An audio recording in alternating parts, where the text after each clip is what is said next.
নমস্কার বন্ধুরা, আমি সৌভিক। ওল্ড গপ্প চ্যানেলে আপনাদের সবাইকে স্বাগত। আজ আপনাদের সামনে তুলে ধরব বাংলা সিনেমা জগতের ছোট পর্দা এবং বড় পর্দার এক অতি উল্লেখযোগ্য ব্যক্তিত্ব সব্যসাচী চক্রবর্তীর বর্ণময় জীবনী সংক্ষেপে জানাবো। ভিডিওটি শেষ পর্যন্ত দেখার অনুরোধ রইল। আর আপনি যদি এই চ্যানেলে নতুন হয়ে থাকেন তাহলে দয়া করে চ্যানেলটি সাবস্ক্রাইব করে দিন। চলুন ভিডিওটি শুরু করা যাক।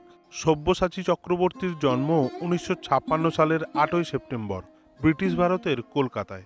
তার বাবা জগদীশচন্দ্র চক্রবর্তী এবং মা মনিকা চক্রবর্তী ছোটবেলা হতে তাকে আদর করে বেনু বলে ডাকতেন, তাই আজও সিনেমা জগতে তাকে এই নামেই সম্বোধন করা হয়। 1975 সালে তিনি দিল্লির এন্ডু কলেজ হতে এইচএসসি পাস করেন।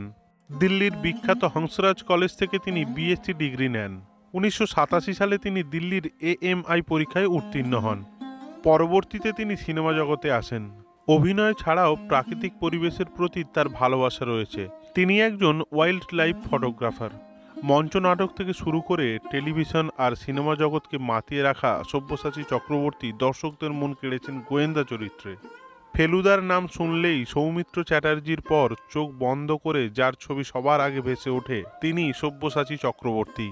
1987 সালে দূরদর্শন চ্যানেলে প্রচারিত সিরিজ 13 পার্বণের প্রধান চরিত্রে অভিনয় করে প্রথমবারের মতো সবার নজরে পড়েন তিনি। তবে ছোট থেকেই যে অভিনেতা হতে চেয়েছিলেন এমনটা নয়।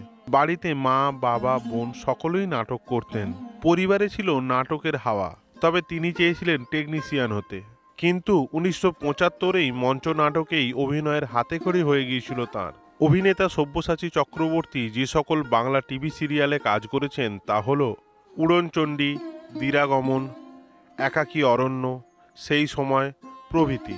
এবং তার অভিনীত বাংলা ও হিন্দি সিনেমাগুলি হল শ্বেত পাথরের থালা, তোমার রক্তে আমার সোহাগ, রক্ত নদীর ধারা, বিয়ের ফুল, বাক্স রহস্য, দামু, বোম্বাইয়ের বোম্বেটে, খাঁকি, ছায়াময়, ভূতের ভবিষ্যৎ, ডবল ফেলুদা, যক্ষের ধন প্রভৃতি উল্লেখযোগ্য। তিনি 1986 সালে মিঠু চক্রবর্তীকে বিবাহ করেন। মিঠু চক্রবর্তী ছিলেন বাংলা টিভির জগতে একজন জনপ্রিয় মুখ। তাদের দুই ছেলে গৌরব চক্রবর্তী ও অর্জুন চক্রবর্তী, যারা বাংলা সিনেমা জগতের দক্ষ অভিনেতা। অভিনেতা সব্যসাচী চক্রবর্তীর বর্তমানে 68 বছর বয়স। ওল্ড গপ্প চ্যানেলের পক্ষ থেকে ওনাকে শ্রদ্ধা জানাই, ওনার সুস্থতা কামনা করি। ভিডিওটি ভালো লেগে থাকলে দয়া করে চ্যানেলটি সাবস্ক্রাইব করে পাশে থাকুন। ধন্যবাদ।